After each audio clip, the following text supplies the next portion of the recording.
So Web Analytics 2.0 is my second book, and the core essence of the book is to try and get marketers to think about data less and to think about marketing more, is to try and figure out how marketing as we know it has changed in dramatic ways and how we have to evolve what we think about as success in also dramatic ways. So it presents this hypothesis that you should think about measurement in a more complex way, right? Don't be satisfied with page views and measure loyalty, and don't be satisfied with just shouting at people, but to engage them to drive long-term outcomes and economic values for the company. So the book is a cluster of ideas that you can implement right away. Like one of the things I try to do is make things commonsensical and simple, even if they are complex, that you can go back and implement right away.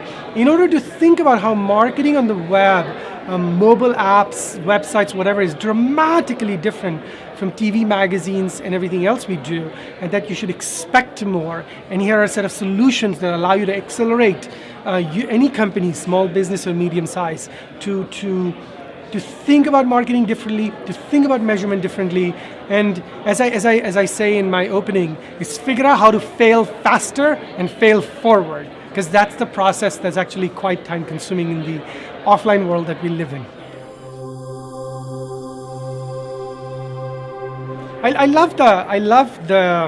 I deal with data, and so I love the fact that it is called the art of marketing, because to me, marketing is about influence. Marketing is about creating experiences, and at the end of it, delivering some values for our companies. But the purity that the word art brings is it allows us to think about influence, think about experience. And the great thing about this particular conference, where I definitely spend a lot of time talking about digital marketing, is that the kind of art that you can execute on digital channels is unparalleled and unmatched by any other channel that exists on the planet.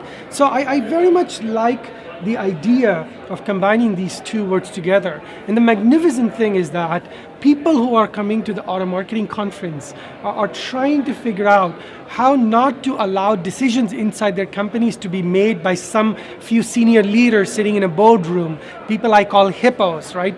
The highest paid person's opinion wins. But rather, in the world that we live in here, in the world that we talk about at this conference, it's not just one person says, oh, my gut says it doesn't work, but to say, let's create a cluster of ideas, let's have an ideas democracy, let's put these pieces of our craft out there and allow consumers to tell us in real time what works, and then we scale that way. And so I love the fact that it's the art of marketing and not the science, because the spirit of it is that you go out, you try things, you learn in real time, and you optimize what you do when it comes to finding people to influence, and then using great experiences to convince them that you are God's gift to humanity.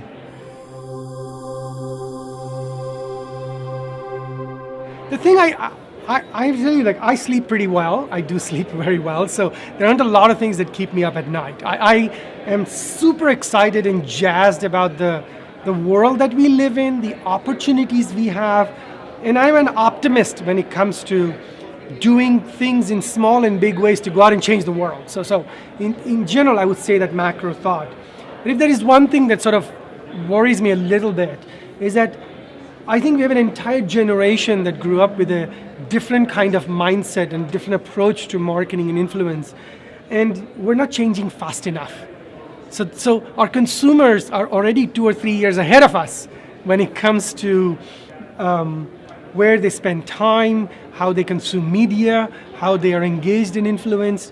And I think the fact that a lot of companies, especially large companies, are 2 or 3 years behind that curve is the thing that worries me a little bit. I wish that we could change faster, but it is quite difficult. So I was saying in my keynote that we're shifting away from shout marketing to conversation marketing, and it is frustrating that it's not happening fast enough. It's not happening fast enough, and that's the one thing that I worry about. I love this question. I do very much love this question. One of the things, so even on my own story, I share with people how I had presented at a couple of conferences, nothing much, and somebody, Andy Beal, he walked up to me and he said, "Oh my God, you're so passionate, you've got to have a blog." This is 5 years ago. And I said to Andy, me, like, who cares what I have to say, right? I thought only pompous people have blogs. and he persisted, and I started a blog. And the thing that has been my most amazing learning through this process is how incredibly easy it is for every person and brand to go out and create their own platform. In the past, if you wanted reach, if you wanted to put your ideas out there, you needed permission or you needed money, right? Otherwise, only people with those two things would have something from where they can talk, influence people. Now, there's no barrier, right? When I started my blog, 100% free. I have a very active following on Twitter, Facebook, Google+, all free.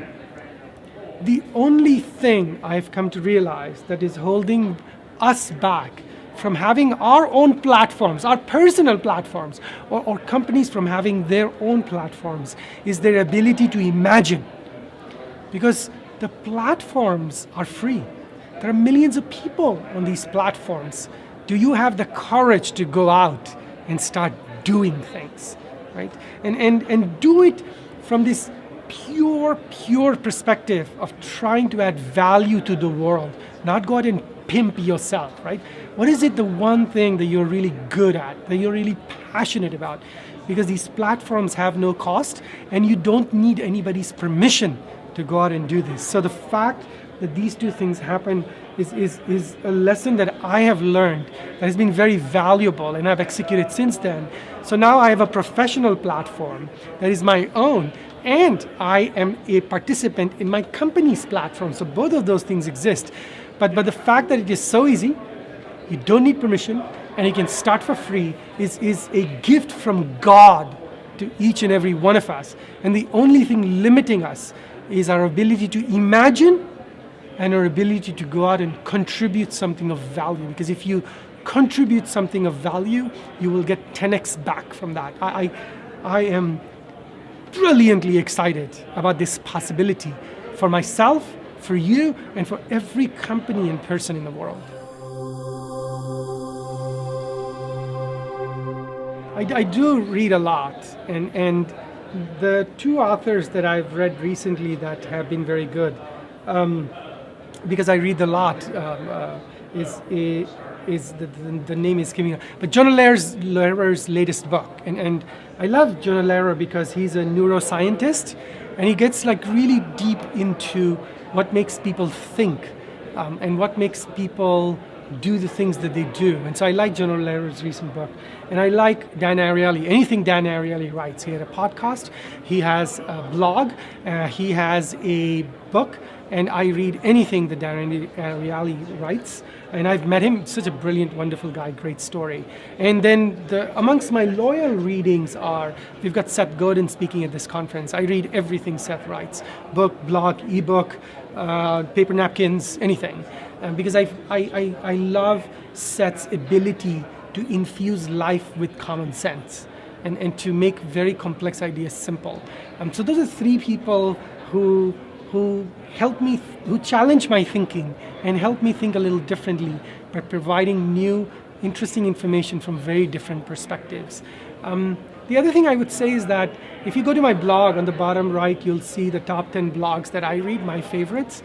And one of the common themes you'll find in that is that there is no theme, right? There is a blog with marketing, there's a blog about social, there's a blog about food, there's a blog about creativity and design. And so one of the things I encourage people to do is not limit them to understanding just a silo, but seek out different things that excite you, different things that you're passionate about, and consume content outside of your core space. Because I can't tell you how much I have been influenced by content that is not in my core space. It allows me to have a more well-rounded view of the world. So that's the other quick sort of tip that I would share when it comes to consuming content. Get out of your comfort zone. I tell people that I have like 3 different jobs. I have like a full-time job, and I have a startup, Market Motive, that I run, and I've co-founded, and then I have the speaking, and then for free, I have the blogging, and I have the social channels. So I end up having 3 or 4 jobs and work 80 hours a week. But I'm actually pretty ruthless about making choices. I'm very, very ruthless. And so here's a simple thing, right? There are 600 social channels in the world. And I could spend all my life just doing that. And yet I am mostly participating in just 2 social channels. And what I do is whenever something new comes up, I'll go experiment with it, and I'll see what the impact is, who the audience is, how they're engaging and things like that.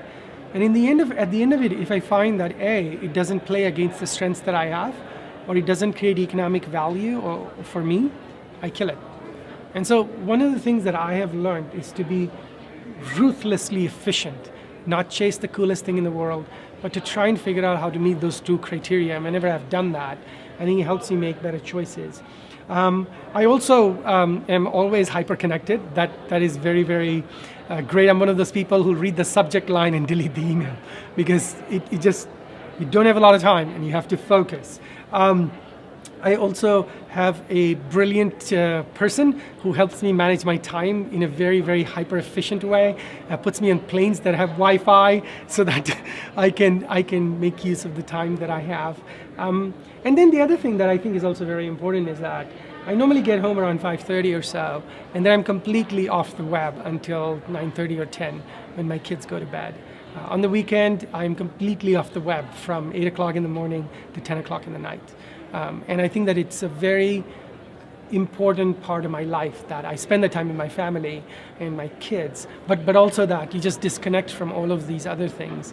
So I try to find always these micro efficiencies and places where I can have some flexibility and live and breathe in a slightly different way, and that helps me manage my time a lot better. So I grew up in India and with the Hindu religion. I'm not a particularly religious person, and I learned this thought idea about karma, and that stayed with me a lot. And if I engage with the world, that word influences me profoundly. Is what are you doing today to add value to the world rather than yourself? And it influenced me deeply. There is one other thing that is an overriding factor in my life, and that also comes a little bit from the religion, but although in my religion there is a belief on what happens after you die, whatever, I have come to believe that this is it. You get one shot, this is it. And if there's something after this, fabulous, there's only upside for me. I don't believe that, right? And so one of the things this realization has influenced me is that to try and use this one chance we have to figure out how to deliver good karma to other people, because this is your only shot. And it means making choices that are good, it means adding value to other people in life, and being motivated by the fact that this is our one chance, and if you end up adding a lot of value to the world, something will come back to you. And I think that at the end of the day, that is the source of my passion, right? And it didn't take a lot for me to decide. For example, when I was writing my first book, I said to my wife, this book kind of came from my blog, and our blog is free. There's no advertising. I don't ask for anything. I just write. And I said to my wife, we got $10,000 from Wiley. Let's donate it all to charity, because we're never going to get a check for $10,000. It's a big check. And my wife said, yes, of course, let's do that. And we did that again for the second book. And in the 3 years that the 2 books have been out, we've managed to donate $250,000 to charity. And I cannot tell you how much joy that brings me, how much it makes me feel great that through this medium in which we live, this thing, the internet thing, has allowed me through practicing the thing that I believe in to go back and add value to other people in the world in a very small, tiny way, in both contributing something but also actual material ways. So I think that as we find the things that are very important to us, I've come to realize that this is a fabulous way to make your life better and actually have a better impact on other people. The thing that I'm actually quite excited about and spending a lot of time with recently is, unsurprisingly, the intersection of traditional digital channels, search, Bing, Yahoo, social, and mobile. So there is this acronym that people have come up with, SOLO-MO, social, local, and mobile. And I'm actually very excited about all the possibilities that exist in front of us at the intersection of these things. And what does it mean for traditional advertising? So I've been spending a lot of time with some companies running experiments and running new marketing ideas through these things to figure out what is real and what is unreal in a world that holds so much promise. So I showed a graph in my keynote where 1% of advertising is being spent on mobile in the United States, and 23% of the time by consumers is being spent on mobile.